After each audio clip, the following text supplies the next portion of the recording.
मैं जैसे कि मेरे परिचय में बताया गया है, भारतीय गोरखा परिसंघ जो भारत का सबसे बड़ा गोरखाओं का एक सामाजिक संगठन है, उसका मैं राष्ट्रीय अध्यक्ष के रूप में मैंने अभी तक कार्यभार संभाला है। और परिसंघ के होने के नाते जहां हमारा परिसंघ जो भारत के 18 राज्यों में सक्रिय समिति है, उन 18 राज्यों में मेरा भ्रमण और इसके अलावा अन्य जगहों में भी जहां जहां हमारे लोग हैं, उन सभी जगहों में जाकर हमारे लोगों का मुद्दा के साथ अवगत होने का मुझे पिछले लगभग 20 साल के मेरी यात्रा में मुझे मौका मिला। और आज मुझे लगा कि जिस प्रकार से आइडिया ऑफ इंडिया, भारत के सामने जो विभिन्न चुनौतियां हैं, उन चुनौतियों को सामना करने के लिए मुझे लगा कि मुझे अब अगले पड़ाव में जाना है और एक गैर राजनीतिक सामाजिक संगठन की यात्रा में एक नया मोड़ देते हुए कांग्रेस पार्टी के साथ मिलकर, कांग्रेस पार्टी के जो आइडियल्स हैं, क्योंकि हम उससे प्रेरित हैं, क्योंकि हम उससे प्रभावित हैं, इसलिए उन आइडियल्स को आगे रखते हुए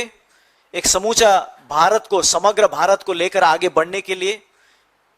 अपने आप को मैं आज कांग्रेस पार्टी में मैंने ज्वाइन किया है। और जैसे कि हमारे भाई अजय ने बताया, बीते कई सालों से दार्जिलिंग खास करके और अन्य जगहों में, दार्जिलिंग क्योंकि अन्य जगहों के गोरखाओं को भी प्रभावित करता है, तो दार्जिलिंग की पॉलिटिक्स के कारण अन्य जगहों में भी जिस प्रकार से हमारे समुदाय ने बीजेपी के ऊपर भरोसा रखते हुए इतना समय दिया और उसके बदले में हमारे समुदाय को कुछ भी नहीं मिला धोखा के अलावा। दार्जिलिंग की बात तो अजय भाई ने कर ही दी है। अभी तक जो बीजेपी ने अपने पिछले 3 मैनिफेस्टो में रखे, उनमें से एक भी सूत्र में वो आगे नहीं बढ़े, कुछ तिनका भर भी उन्होंने कोई उसमें प्रगति नहीं की।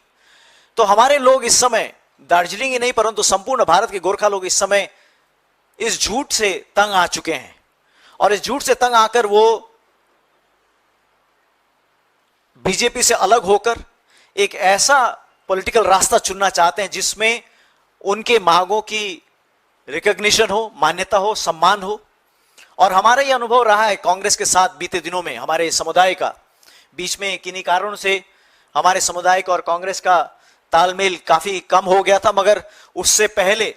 चाहे वो सुभाष घिसिंग जी के समय में हो, चाहे बिमल गुरुंग जी के समय में हो, चाहे हमारी भाषा मान्यता का संग्राम का जो लंबा दौर था उसके समय में हो, हमें जो कुछ भी प्राप्त हुआ भारतीय संविधान में,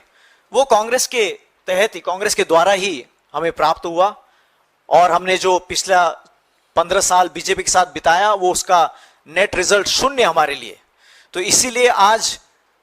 संपूर्ण भारतीय गोरखाओं का जो मैं अभी तक प्रतिनिधित्व करते आया था, उन सभी के साथ विचार विमर्श, बातचीत, सभी के साथ मुझे यही समझ में आया कि अब एक नया पड़ाव में जाने का समय आ गया है। और उसी कारण से मैंने निर्णय किया कि कांग्रेस पार्टी के साथ आ जाऊं। और मैं धन्यवाद देना चाहता हूं कि आप लोग ने मुझे स्वागत किया। बहुत बहुत धन्यवाद।